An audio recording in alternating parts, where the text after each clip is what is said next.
Hello neighbors, it's Brad here at eTrailer, and today we're taking a look at the Draw-Tite Hitch Ball. This is going to be an 1 7/8 with a 1-inch diameter shank. For something like our kayak trailer or a small boat or even a small utility trailer, this is going to be a great option.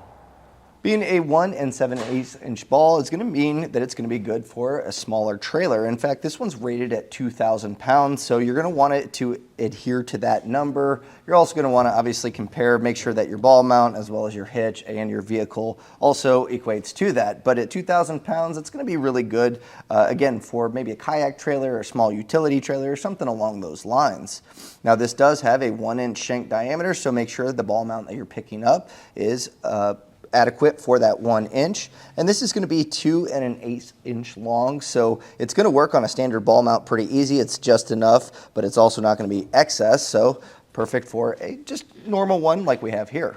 Being chrome plated means that it's going to hold up to elements long term, even after lots of use. You may want to grease it here and there, but being chrome plated, again, it's pretty heavy duty, so you can leave this on the back of your vehicle, won't have to worry about this rusting. Now, you will have to torque this down. It's nice. It has built-in flats here. That way you can get a wrench on here as you're torquing down the nut on the bottom, and we're going to show you how to do that.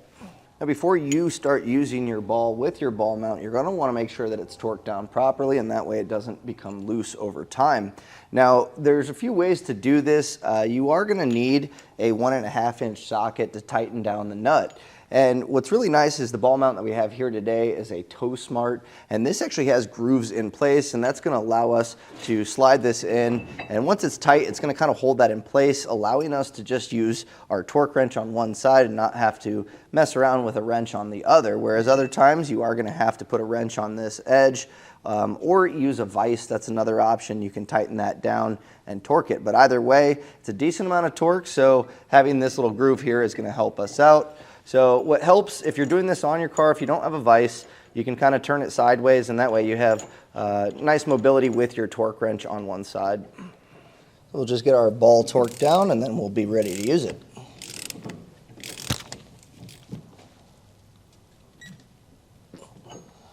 And that was a look at the Draw-Tite 1 7/8 inch ball with a 1-inch diameter shank.